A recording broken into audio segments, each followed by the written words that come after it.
we almost didn't do this. 2 days on a river with no internet, no deep agenda, and for people who spend a lot of their time working online, that doesn't sound like a vacation or even relaxing. It sounds like what could be a big mistake. But here's what surprised us. This wasn't the slow travel experience we expected. By the end of this video, you'll know exactly whether this is worth your time or something you should skip entirely. And we're going to be honest about who should probably skip it, because this trip isn't for everyone.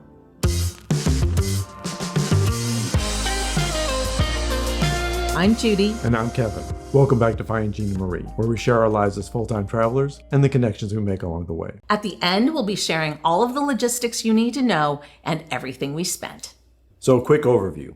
The Shompoo Cruise, that's the brand name, runs 2 days. One night upstream from Luang Prabang to Houay Xay at the Lao-Thai border. Now, we expected it to not be overcrowded, but we were not prepared for there to be only one other group besides us. It was 5 women who traveled together, and then on day 2, we picked up another couple for the last day of the cruise. Surprisingly, they were both French, so they got along really well. It was a little harder for us to communicate, but it was still really nice. Now, this is called a cruise, but it's worth knowing what you're getting into. It's not a cruise ship. And it's not a floating hotel. It's a beautifully appointed traditional wooden slow boat. Long, low, open windows along both sides. A dining area in the middle, a lounge at the front where you can watch the river open up ahead of you, a bar, a sitting area in the back, no upper deck, no cabin. You sleep in a lodge in Pakbeng on night 1. What it lacks in scale, it more than makes up for in character. So let's talk about who this experience isn't really for. Well, if you have mobility issues, this really isn't for you. There are no docks in some spots. When you first get on, it feels like, okay, this is not too hard. But then when we stopped along the way, some of it was sandy, some were hard to get over rocks, and really pretty tricky in some spots. In the Pak Ou Caves, there's a lot of stairs to get up to the top. It's beautiful and worthwhile, but if stairs aren't your game, this is not going to work for you. In fact, the first village that we were supposed to go to, we actually passed by because our guide felt like it would be too hard for everyone to climb up to the street level. And I will say that literally I was climbing on my hand with my hands to get up through some of the sand dunes. Not something I expected at all. And the other group that I would maybe be concerned about are the people who just can't be still, because this is not an adrenaline experience. But if you're someone who never gives yourself permission to slow down, this might be exactly the experience that surprises you. The river has a way of doing just that. You just have to show up with an open mind. So when should you go? We went at the end of January, dry season, November through February. There were clear skies, comfortable temperatures. It was ideal conditions on the water. Even though it's peak season, it really is a sweet spot. We had a pickup at our hotel, but our hotel was so close to the river, there was just a guy. We didn't even have to hop into a vehicle. He did take our luggage and we just followed him. On both days, the cruise departs at 7 a.m. and runs until about 4:30. Now, you could sit anywhere on the boat and you could move around as much or as little as you wanted to. At one point on the first day, the weather was so lovely in mid-afternoon that I sat at the front of the boat and just felt the sun beating down on me, and I was reading a book and it was just perfect. Occasionally there was cell service, but it's really too sporadic to work and you can't rely on it. Cruising along the Mekong River is its own entertainment. There is always something happening on either side of the river. There's gorgeous landscapes, so if you really just wanted to be still and enjoy the views, that's all you need to be doing. Many of these boats on the Mekong River require you to take your shoes off when you board. And so we did that first. There were little cubbies for our shoes, and part of this cruise was in chilly mornings, so the socks stayed on for me. They do provide blankets, which was really nice. But I would also recommend that you bring layers so that you can put a little extra on when it's chilly, because you are traveling down a river and you will have a breeze on you. And I would recommend that you are wearing sturdy shoes, because climbing in the sand would not be great with just wearing sandals or anything like that. Breakfast was served on board soon after departure, and it was just very simple. Toast, scrambled eggs, fresh tropical fruit. But after spending 15 days in Laos before we took this cruise, we were very mindful about how simple people lived. And so we really wanted to make sure we didn't waste food and that we just took care and appreciation for the hard work that went into providing it for us. Yeah, everyone's very kind, and we made sure we were returning that kindness. Our crew was pretty small. So we had Chan, who was our guide, Simon, who was our main chef, and then one person I think who helped her prepare food. Yeah, of course there was a captain too who was driving the boat. Sure. And his first mate who was taking care of making sure that we could dock properly and help us get on and off the boat. About an hour and a half into day one, we had our first stop, the Pak Ou Caves. The 2 sacred caves are cut into limestone cliffs above the Mekong River. There's a lower and there's an upper cave. Now, this is a lot of stair climbing, so get ready for it. And if you're wearing something warm, you're going to be taking it off by the time you're up to the second cave. And these stairs are pretty steep. I had to lift my knees pretty high to get through each of them. That's a good workout. Lots of cardio. Chan gave us a brief guided tour of the caves as well. What you'll find inside is thousands of Buddha statues. Estimates range between 4,000 and 6,000 of them. Now, one of the stories that I heard after we'd visited the caves was that during times of foreign invasion, local people would row across the Mekong at night under the cover of darkness to hide their sacred statues here to protect them from destruction. So what you're looking at isn't just a collection, it's everything that survived, everything that someone loved enough to carry across a river in the dark. And while you're looking at these statues, you'll notice that some of them look burnt. They're made of wood, and there have been times when the candles got out of hand inside and statues started on fire. So people have tried to preserve as much as they could, but keep your eye out. There's some specimens back there that are older and burnt out. No matter what you brought to entertain yourself during the time on these 2 days, I would recommend that you put it down and take a look around. The river kept offering us things throughout both days. I kept seeing these structures rising from the water that I couldn't name. I took a picture and looked it up later when we had internet access. They are Buddhist stupas, the Nam Tao gourd shape, deeply symbolic in the Southeast Asia Buddhism. They're also built on rock formations within the river to serve as spiritual guardians for fishermen and travelers navigating the Mekong. And on the sides of the river, there's always something going on. There's either water buffalo, there's people doing activities, plenty to look at, plus the scenery is gorgeous. And just being on the water. I love just watching the water flow by. I thought I might be one of those people that had a hard time sitting still for 2 days straight, but the river was so rewarding. There was so much to look at. It was so peaceful and calming, and we were well taken care of by the crew. We also saw monks along the river and a whole host of animals besides the water buffalo. One of the things that I did not expect to see were people panning for gold. I had no idea how popular that was to do in Laos. And we'll talk about that more when we visit the local village. We'd spend 2 weeks in Luang Prabang, the UNESCO part, the temples, the night market, the beautiful preserved old town. And we loved it. But out here, we were seeing something different, how people actually live along this river. Let's talk about the food. I don't know if I realized there was going to be a buffet on this cruise. Well, I knew we had to eat, but I wasn't quite prepared for the spread that was laid out for us. It was more food than we could ever have dreamed of eating. And I think this is one of those areas where our chef, Simon, really outdid herself because it was a full Lao spread. And not only was everything delicious, it was also beautifully prepared. There were stir fries and salads and everything was garnished to be as pretty as it possibly could. I didn't expect the presentation to be so outstanding. Sometimes you hear that you could really taste the love that's in the food, and I would say that in this situation, it definitely felt that way. Now, I was expecting that dessert would be the fresh fruit that was here. Yeah, but I didn't expect to have these sweet little treats. Banana in a banana leaf with some rice in there and some sugar. Really tasty, really full of love. Yeah, and it was warm and comforting. Who could ask for more? There are some controversial things along the Mekong we also have to talk about.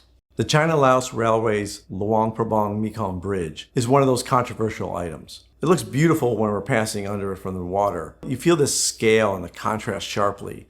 While it does provide infrastructure that Laos could probably benefit from. For a poor country, I think their portion of it was something like $1.8 billion. So that's a lot of debt. The overnight stop is always in Pakbeng, a small, quiet town on the hillside above the river. From the dock, we took a song tao, an open-back pickup truck, up to the lodge. It was a lot of work to get from the dock up to the street. It's a little confusing when you're leaving the boat and there's people helping you get your luggage off. But then you kind of have to point to where you're going because there's different people going different directions and it can be confusing. These trucks, the big bags go on top and then you go inside, but you don't have much room. So we kept our backpacks with us and that's as much room as we had. Everyone was packed pretty tightly and it was a bouncy ride to the hotel. One important thing to note, you can leave your luggage on the boat and just take an overnight bag up there. It's very safe. They take care of everything for you. And the less you have to carry up to the hotel, the better. We stayed at Sanctuary Pakbeng Lodge. Standard and deluxe rooms are available, and really the difference is decor and about 2 square meters of space. It had the same terrace size, the same river view. We were in just a standard room, but it was still a nicer hotel than some of the other ones in the area. One thing worth knowing about the Sanctuary Lodge specifically, it sits near the Mekong Elephant Park Sanctuary. That's about a 10-minute walk up the hill from town. Now, the sad truth is, by the time we got to our hotel room, we were knackered. We had a long day. We didn't really do anything. Now, I'll take exception to that because I think climbing those stairs at the Pak Ou Caves was pretty tiring. I think if you want to talk about tiring, it was more getting to the street level of Pakbeng. That too. So when we first got to our hotel room, all we really wanted to do was just sit outside on the terrace and enjoy the incredible view. And even with just the standard room, you can see that this sunset view was spectacular. The only problem with dinner was it was too much food. It was delicious and a beautiful spread and a wonderful outdoor environment to be sitting in. Well, it was really a set menu. So they just kept bringing an appetizer and then a main and then dessert. Actually, I don't even think we took dessert. No, I think we skipped stuffed. that. When we woke up in the morning, it was our job to go get our breakfast from the hotel. Wherever you're staying, they should be providing you a breakfast to take with you onto the boat. Mid-morning on day 2, we stopped at a Kamu village. Now this is where you have to really work out because it's a steep climb and very sandy. The route we took was as clean as it could be, but there was still people grabbing at the grass, poking up out of the sand and just trying to get up this hill. I was not feeling my best that day, so by the time we got up all the sand to the top and there still wasn't a ramp going up to the village, I said, I'm going to just stay here. I'm kind of done. Please take the camera. Please do all the recording. And I'll just wait for you. Yeah, unfortunately, you weren't feeling well at all that day. But I did make some friends while I was waiting for Judy. So the rest of us walked up. It was here we saw locals making tools by hand, pigs and chickens wandering through. Everyday life that was just authentic. One of the things that we learned while we were here is that for many people in rural Laos, accessing medical care can mean selling an animal, a pig or a chicken, something that's also your livelihood and your food source. It was nice to just see people very interested in observing us in the same way that we were interested in observing them. We saw a couple of men that were building tools for panning gold, like a sifter and a bowl, and there was even someone building boxes to trap gold particles using rubber carpeting. I arrived back to the boat first and was greeted with some cold towels, which was wonderful, very refreshing, and also drinks. One of my favorite drinks the last time we were in Thailand was a butterfly pea flower tea. And it was icy and cold and delicious. On this cruise, Chan showed us how to make it. You steep the flowers in hot water like you would for any tea, and it turns this extraordinary deep indigo. And then you add a squeeze of lime and it shifts right in front of you from that gorgeous blue to purple to pink. Sounds like a good party trick. Actually, it's just chemistry. And then the river showed us something harder to look at: dam construction. The Mekong has multiple dams either built or underway, each one changing the water levels, the sediment, the fish populations, and of course, the communities that depend on all of it. This was a powerful reminder to us that this is a river that's changing and may not be available to experience this way for much longer, because these dams will prevent cruises from going along the river in the same way that they do today.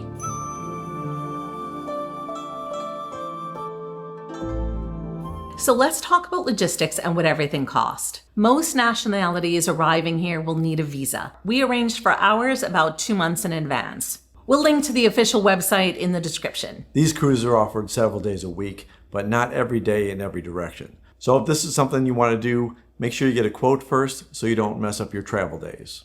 Our boat was operated by Luxury Cruise Mekong, and we booked through Indochina Voyages. When we were coordinating details, our contact walked us through the entire onward journey, including which flight we could catch to Bangkok that evening. We paid $295 per person for the cruise itself, which included the overnight at Sanctuary Pakbeng Lodge. We had a chance for cheaper accommodations, which would lower your overall cost. We paid an extra $20 to get from the border crossing to Chiang Rai International Airport. Dinner at the Sanctuary Pakbeng Lodge cost an additional $40. And before leaving the ship, you'll want to give a tip to your crew, and there is a tip box to do that. Technically, I think that the guide would have liked to be tipped separately, but we put all of our money into the tip jar together. Our total for 2 people came to $725. One thing that was really helpful as we were leaving the boat was being able to pull up all the details of our itinerary and onward travel before crossing the border and see everything at a glance, even without the internet.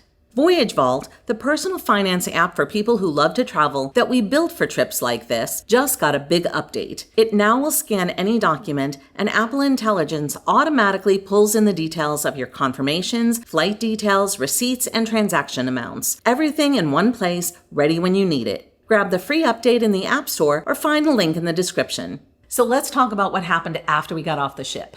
At the border crossing, Chan walked us through it, literally. The boat arrives at Houay Xay Pier around 4:30 p.m.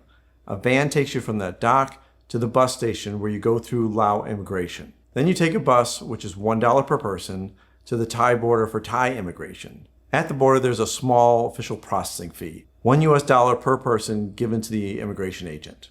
Chan made sure we knew all this in advance, so make sure you have a small amount of US cash ready. After we got through Thai immigration, we had a driver waiting there to take us in a private car to Chiang Rai International Airport. We arrived around 6:30 p.m. and caught an evening flight to Bangkok. We ended up tipping the driver in US dollars afterwards since we didn't have any Thai baht with us. Everything you need to book is in the description. 2 days traveling along the Mekong River. Was it a mistake? Not even close. My engineer brain is always trying to make things more efficient. So was this slow boat for 2 days the most efficient way to get from Luang Prabang to the Thai border? Not at all. Was it worth it for me? Definitely. Even though I was sick for one of the days, I really appreciated all that we saw, the people, the activities going on, the wonderful landscape. It's just a really nice way to slow down and enjoy Laos. We absolutely loved our time in Laos. It was one of our all-time favorite places to visit. And it's not because it was slick and polished. It's a very rustic place, but we really fell in love with the people here and their warm and friendly hearts and the food and the culture and its history. We can't say enough good things, but that's why we were curious about exploring more of the river, and the river delivered in spades for us. Yes, it was a wonderful thing to have near us at the whole time we were in Laos, and then to be actually on it, to experience it for 2 full days, the optimum way to really see Laos. If you haven't watched our video from Luang Prabang, Laos, it's listed right here. Thanks so much for watching. The best compliment you can give to us is to recommend our videos to your friends and family. Next week, we'll be bringing you with us to Bangkok. And remember to wander more, worry less, and bring a passport. Until next time. Until next time.